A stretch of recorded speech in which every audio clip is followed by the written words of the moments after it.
जवानों के साथ मनाते आ रहे हैं। इस बार भी पीएम मोदी दिवाली का जश्न सरहद पर मनाएंगे। जराये के मुताबिक पीएम मोदी आज लद्दाख जाएंगे और सरहद पर जवानों के साथ दिवाली मनाएंगे। पिछले साल पीएम ने उत्तराखंड में बॉर्डर पोजीशन पर जवानों के साथ दिवाली मनाई थी। 2014 में जब पीएम मोदी इख्तिदार में आए थे तो उन्होंने पहली Diwali Siachen glacier base camp पर जवानों के साथ मनाई थी।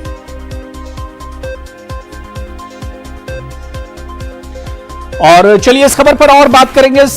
इस वक्त जम्मू से हमारे नुमाइंदे समीर भट्ट हमारे साथ जुड़े हुए हैं। समीर, खबर सोर्सेस से इस तरह की मिल रही कि इस बार भी पीएम जम्मू कश्मीर में ही दिवाली मनाने वाले हैं। सरहद पर बॉर्डर पर जो जवान तैनात हैं उनके साथ दिवाली मनाएंगे। क्या कुछ अपडेट है, क्या कुछ इस हवाले से खबरें मिल रही हैं?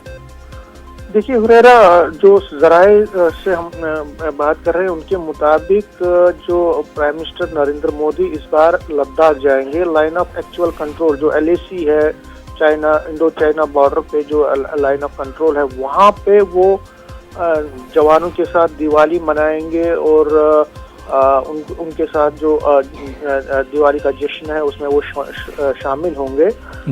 हालांकि मैं आपको बता दूं, अभी इस पर पूरा कंफर्मेशन नहीं आ रहा है, क्योंकि ये प्राइम मिनिस्टर का विजिट हमेशा जब ये दिवाली का जो मनाते हैं जवानों के साथ, तो इस पूरी जो प्रोसेस को बड़ा सीक्रेट रखा जाता है। इसके सिक्योरिटी रीजंस भी होते हैं। बॉर्डर के इलाके में आपको पता है बहुत सेंसिटिव इलाका रहता है, तो इसको अभी पूरा ये नहीं रखा, अभी इससे कोई बात पूरी तरह से नहीं सामने आई, लेकिन कहा जा रहा है जो सोर्सेस। बिल्कुल समीर, बहुत बहुत शुक्रिया हमें अपडेट करने के लिए। तो सोर्सेस से भी खबर आ रही कि लद्दाख यानी लाइन ऑफ कंट्रोल पर भी पीएम मोदी आज जवानों के साथ दिवाली मना सकते हैं। खबर अब हरियाणा से है, जहां फिर एक बार बीजेपी की हुकूमत बनने जा रही है। आज वजीर आला मनोहर लाल खट्टर राजदारी और ओहदे का हलफ लेंगे। इनके साथ दुष्यंत चौटाला नायब वजीर आला के ओहदे का हलफ लेंगे। ये खास रिपोर्ट देखिए। लेकिन इस बार हरियाणा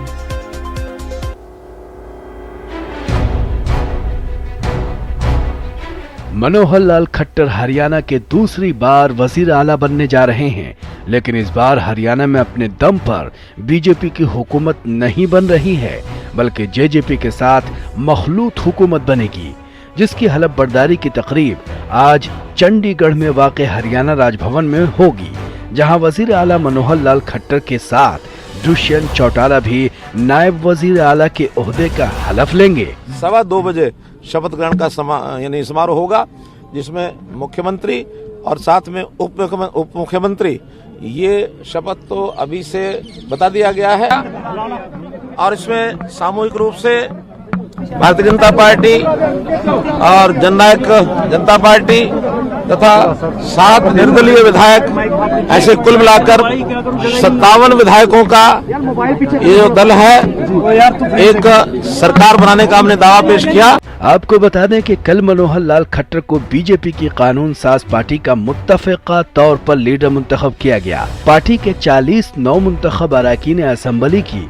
गेस्ट हाउस में मीटिंग हुई। तकरीबन 10 मिनट तक जारी रहने वाली इस मीटिंग में पार्टी अरकान के लीडर के ओहदे के लिए खट्टर के नाम की तजवीज पेश की गई, जिस पर सब ने मुत्तफ़िक़ा तौर पर रजामंदी का इजहार किया। हरियाणा के असेंबली इंतखाबात के नताइज के बाद किसी भी पार्टी को अक्सरियत नहीं मिली थी, जिसके बाद कांग्रेस और बीजेपी के दरमियान हुकूमत साजी के लिए कोशिशें जारी हो गई थी, लेकिन इसमें बीजेपी ने बाजी मारते हुए इख्तिदार हासिल कर लिया। बीजेपी को इस असेंबली इंतखाबात में 40 सीटें मिली थी और इस तरह वो अक्सरियत के आदादो शुमार से 6 सीट पीछे रह गई। ऐसे में रियासत में मुस्तहकम हुकूमत बनाने के लिए उसने जेजेपी के साथ आजाद असेंबली अरकान को भी अपने साथ लिया है। जेजेपी ने 10 सीटें जीती हैं, जबकि 7 आजाद मेंबरान असेंबली हैं।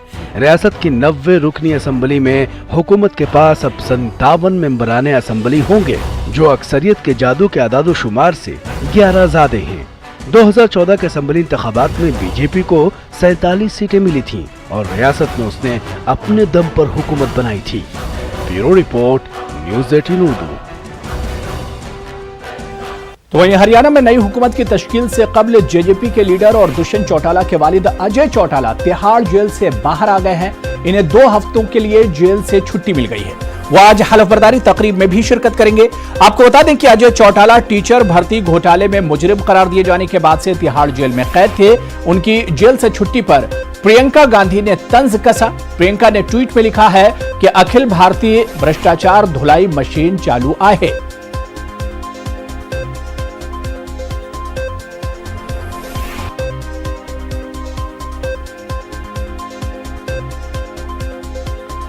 और चलिए, इस वक्त हरियाणा से हमारे साथ नुमाइंदे अंकित इस वक्त जुड़े हुए हैं। अंकित, दो खबरें आज बहुत अहम है। एक तो आज ओथ सेरेमनी होने वाली है खट्टर की, और दुष्यंत चौटाला भी आज डिप्टी सीएम के लिए ओथ लेंगे। लेकिन इस बीच जो बड़ी खबर आ रही है, अजय चौटाला तिहाड़ जेल से बाहर आ गए हैं।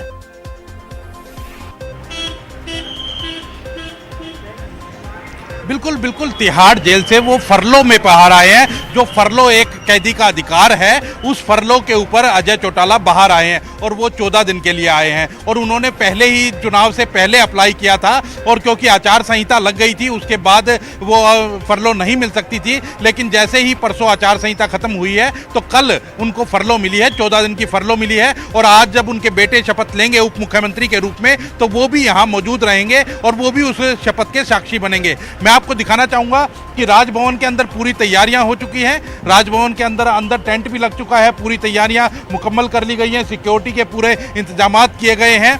और साथ ही साथ जो यहाँ स्क्रीन लगाई गई है, बड़ी बड़ी स्क्रीन भी लगाई गई है कि जिससे कि अंदर जो कार्यकर्ता नहीं जा पाएगा वो बाहर ही खड़े होकर के शपथ ग्रहण समारोह देख सकता है। तो पूरी मुकम्मल तैयारियां कर ली गई है। आज मुख्यमंत्री जहां शपथ लेंगे, वहीं जो दूसरे उप मुख्यमंत्री हैं दुष्यंत चौटाला, वो यहां शपथ लेंगे। उसके साथ ही मंत्री भी यहां शपथ लेते हुए नजर आएंगे। हालांकि मंत्रियों का जो नाम है वो अभी डिस्क्लोज नहीं किया गया है कि कौन कौन मंत्री यहां शपथ लेगा, लेकिन शपथ ग्रहण समारोह होगा। और शपथ ग्रहण समारोह के होने के बाद शाम को 5 बजे के आसपास हमारे सूत्र बता रहे हैं कि कैबिनेट की बैठक भी होगी, और कैबिनेट की बैठक के अंदर यह तय किया जाएगा कि विधानसभा का सत्र कब बुलाना है। तो एक कहा जा सकता है कि जो भारतीय जनता पार्टी की और जननायक जनता पार्टी की दोनों की मिलीजुली सरकार हरियाणा में अब बनने जा रही है, क्योंकि एक अपने दम के ऊपर भारतीय जनता पार्टी जो पूरा बहुमत है वो नहीं ला पाई थी। इसीलिए अब जो जननायक जनता पार्टी के साथ मिलकर के सरकार बना रहे हैं, 40 और 10 50 हो जाते हैं।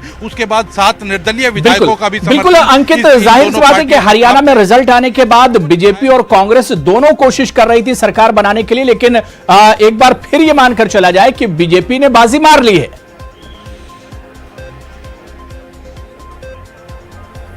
इसमें कोई दो राय नहीं है अबू, क्योंकि जो कांग्रेस कोशिश कर रही थी, लेकिन कांग्रेस के पास जो जादुई आंकड़ा चाहिए था 46 का, वो आंकड़ा नहीं था। क्योंकि जननायक जनता पार्टी कांग्रेस के साथ नहीं जाना चाह रही थी, और कांग्रेस के साथ नहीं अगर वो जाती है तो वो जादुई आंकड़ा कांग्रेस नहीं छू पा रही थी। तो इसी वजह से मान के चला कि जननायक जनता पार्टी ने बीजेपी के साथ जाना तय किया, और इसीलिए 40 और 10 50 होने के बाद निर्दलीय जो थे उन्होंने भी जननायक जनता पार्टी और बीजेपी की सरकार के साथ जाना तय किया। तो इसलिए 57 हो जाते हैं, और अब उनकी सरकार बनने जा रही है। अगर कांग्रेस की सरकार बनती तो कांग्रेस के पास जादुई आंकड़ा नहीं था। बिल्कुल अंकित, मेरा एक आखिरी सवाल है, क्योंकि जिस तरह से जेजेपी के बीजेपी के साथ मिलने के फौरन बाद अजय चौटाला अब तिहाड़ जेल के बाहर आ रहे हैं, इस पर भी अब पॉलिटिक्स शुरू हो गई है, इस पर भी बयानबाजी शुरू हो गई, और कांग्रेस की तरफ से लगातार इस पर रिएक्शन आ रहे हैं।